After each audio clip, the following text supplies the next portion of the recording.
This is our second screencast, which will describe how you will use Zotero and the in-class Word file that I've created for you. First, let me take you back to the course website in week 2 and show you that I've given you links to the Stan Getz library that Dr. Carding has created with many articles that are ready to go, a link to Google Scholar and Google Books. These are links that you'll be able to use later on, maybe as you're working on your homework assignment. Basically, this link will take you directly to the Stan Getz library and the Exceptional Children Research and Support of Clinical Music Therapy site. And you'll see there's a series of articles here that have been relevant to topics that are being studied in these classes.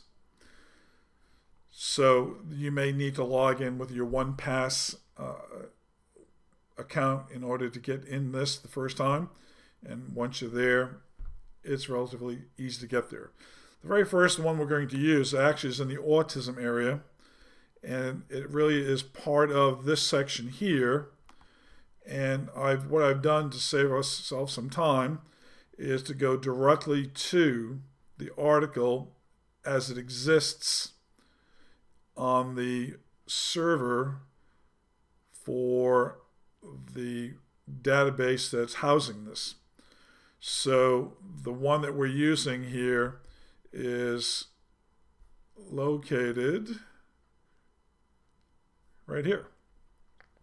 You'll notice there's an article, author name, titles, the abstract, some keywords when you're searching for it, and a link here to actually take you to that article. That's the link that we'll be going to directly from our Word document.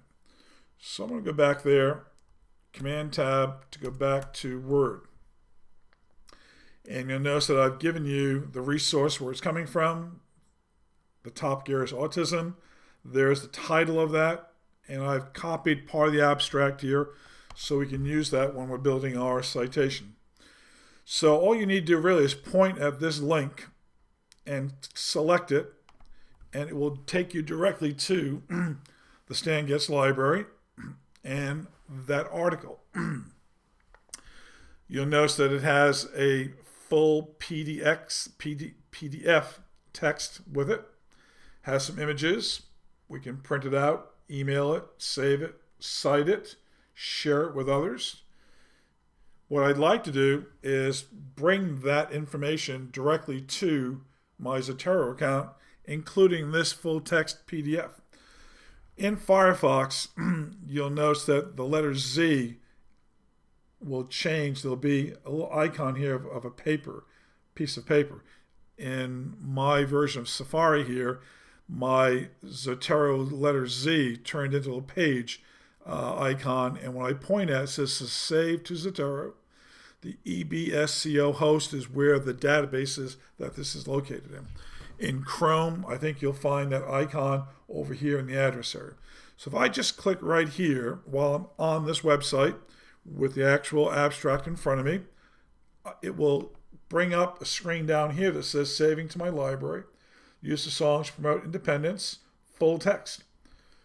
If I Command Tab and go back to Zotero, you'll notice that there is the article, there is a citation for that article, along with the URL or the web link to go and find it again, the date that's been added, and you'll also notice if I click here that there's a full text PDF along again with a URL. So this gives me all of the citation information I need to have. We're going to be doing this for each of the articles that we're looking at today. I did want to point out to you that this info area here, sometimes this doesn't show up right away. If it doesn't appear on your Zotero, I think you need to probably drag over from the right-hand side here, this little here. Sometimes that collapses down and you don't see that. But here are all my citations, all the metadata from that website. I can choose to add additional authors or edit that. I can choose to add a little note to myself here indicating how I'm going to use this.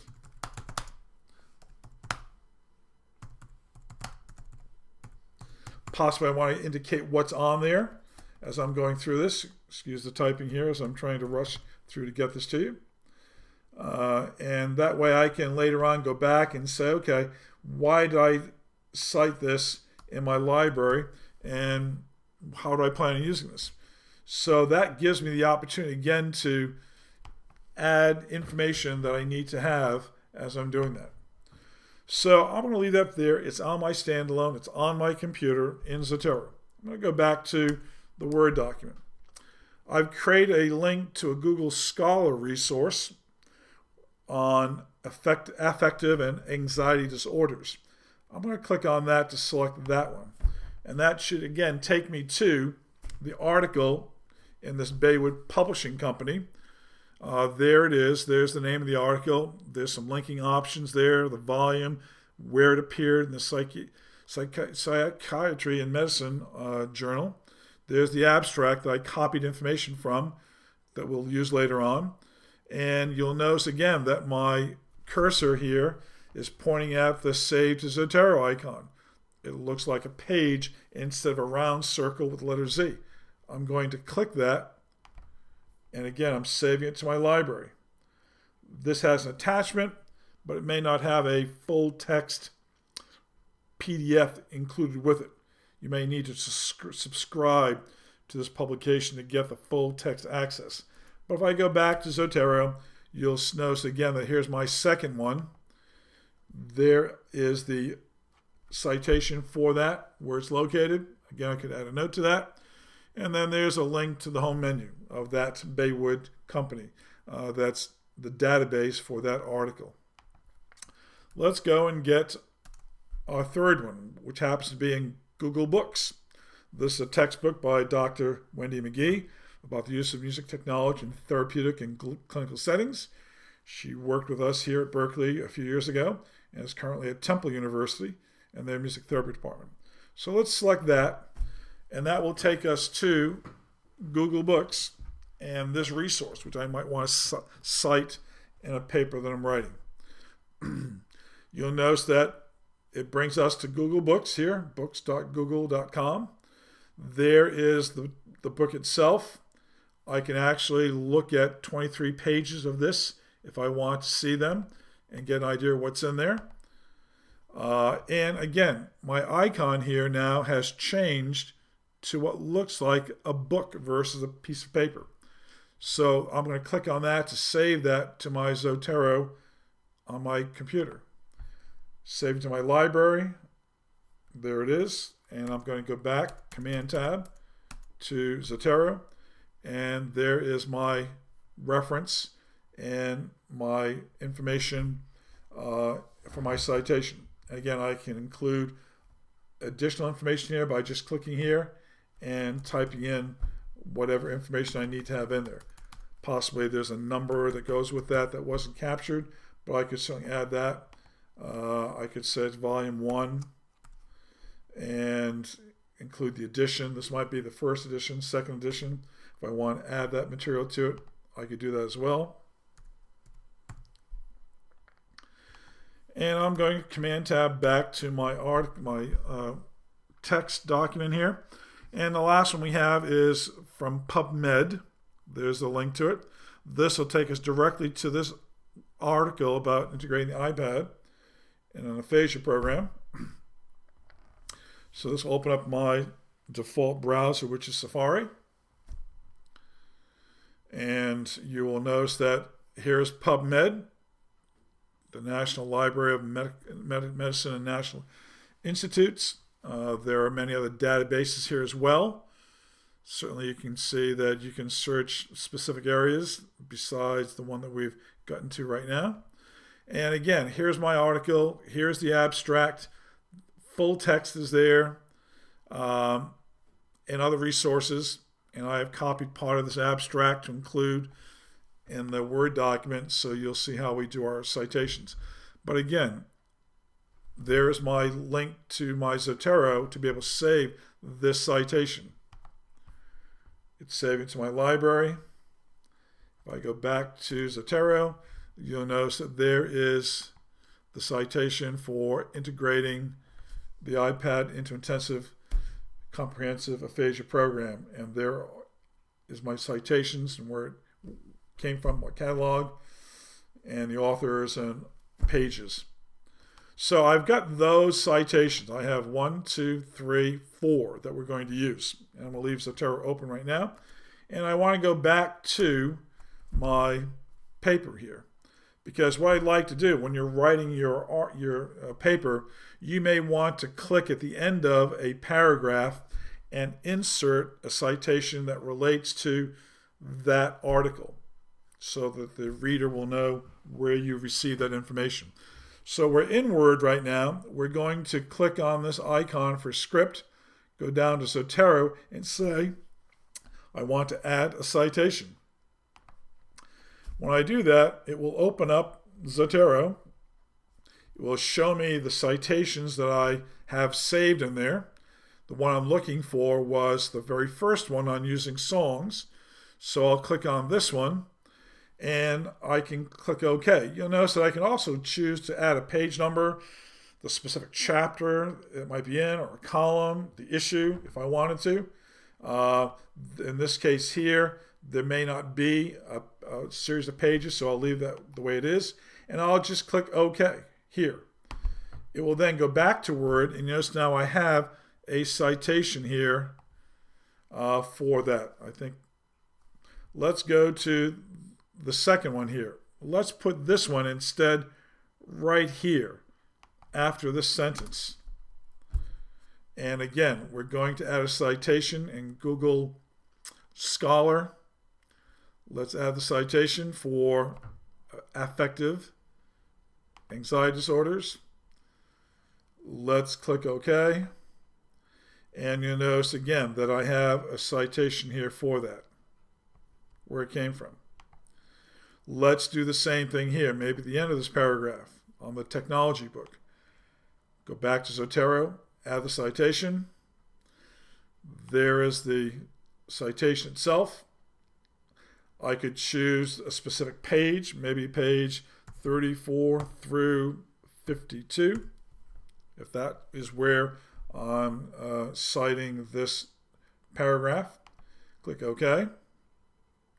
And then go back to my Word document. And you'll notice that there it is, McGee, page 34 to 52. And our last one will be integrating the iPad. Again, add a citation. Here's the integrating the iPad into it. Let's select OK. It's asking me if I modify a citation in Zotero. I'll say yes, I do want to indicate that I want to prevent Zotero from updating it. And you'll notice that there is my citation right there. Now, something interesting happened with my very first citation here.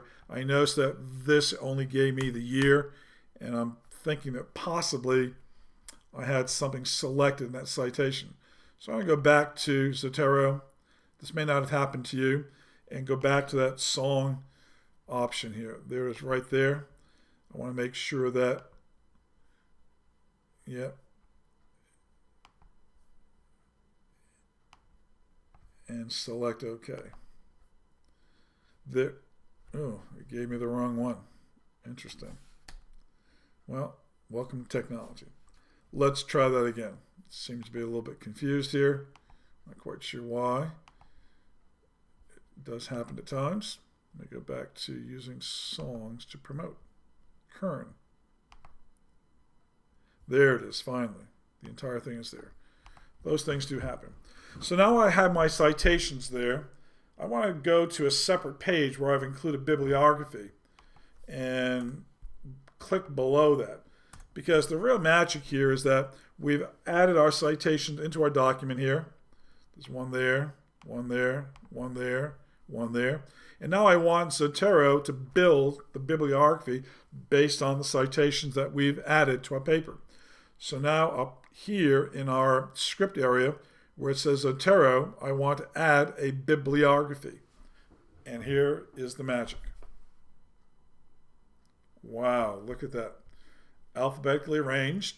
It looks like I have two of these for some reason, but they're all there. 1, 2, 3, 4. This looks like an extra one. I'm not quite sure why, but let me delete that. and it is in the APA form. The only thing I don't like about this is that because the word bibliography is there in Word, it's using the bibliography style, the correct font, but it's a little bit a larger font size. So I'm going to select those so that it's more consistent and choose to use the same size font that I have in my article here, which is Cambria 12. So there it is. There's my bibliography based upon these citations that are in there. So I'd like you to save this as, I'd like you to include in the saving process, I'm going to eliminate this, and in front of in class Zotero, MT Zotero, I'm going to actually put your last name, first initial, and then the underscore, which is the shift key and the hyphen, and save it on the desktop. So you can submit that on the OL site for our in-class submission. And you'll notice that it now has this name. And that's our in-class submission. Now what you're going to do is go back to the class website, now that you've learned the skill. I'm going to close these tabs down for all these different databases we went to and go back to the OL site. You'll notice I've included in the homework area here a template file for you to use and a description of what I would like you to do. We're asking you to download this template and then select a topic or possibly individual topics for 3 research papers using the Stan Getz library, 3 books under Google Books, and 3 articles that might appear in Google Scholar. They can all be the same topic, or you can have individual topics. Those who have already taken research class may already have papers that have been written and other resources you've used where you can utilize those and just bring them into Zotero. You do not have to write the research paper. I'm just asking you to repeat what we did with the in-class document. I'm going to download the template file so you can see that. There it is. I am going to find that template file and open it up. So you'll notice that I've included the link to the Stan Getz library, the link to Google Scholar, Google Books, and a bibliography page. What you're going to do is find an article in the Stan Getz area, and much like I did, include the name of the article, copy a bit of the abstract, and once you've gotten all 3 of those, go on to Google Resource, Scholar Resource, and do the same thing. Continue to add some text that relates to that. Once you have all that text and all of those are involved in your Zotero, you can then do what we did, is go to your document here and say I want to add a citation, find the citation you're looking for, add it to that paragraph.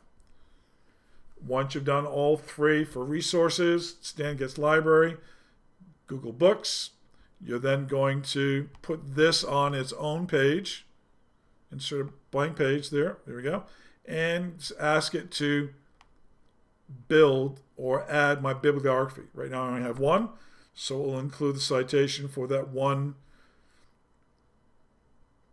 There it is, that I included up here. And then you're going to submit that as indicated on the class website with your last name, first initial, Zotero2, and have that to me by Sunday evening so I can take a look at that prior to class coming in and having that. So that is Zotero. That's how we're using it for this class. I've also included on the class website some Zotero resources, including a video quick start tour, a support page for Zotero if you have some questions, and a PDF quick start guide. So if you do get lost, you can email me and I'll get back to you. If not, you can go to one of these resources here and look through it to see if you can find some answers. This shows you a tour of Zotero and how to do the bibliography. And again, there are a variety of different videos available in here that are much more expansive than what we're using it for, but they might be beneficial to you later on. The only last thing I would ask you to think about is that once we're here, this is my entire library. It's possible I want to organize these based on certain classes. So for instance, if I were to go in here and say that I would like to add a new item, a new collection, that collection would be MTH281. That way I can keep those citations and references for that one class in one place. I can do that. Possibly I want to add a collection for MTH331. So there's my library. I know that this was the one I utilized in 281. And I use this one. And I use this one. And I use this one. Well, they're all still in my library, but if I click here in this class, I guess I didn't do that correctly. Integrating the iPad. There it is. Just a little bit too quick, I'm sorry. And there's my songs. So now they're in that folder or that collection, and they're also still here in the library. So that is our screencast for Zotero, and we look forward to seeing your work and working with you in class on Monday.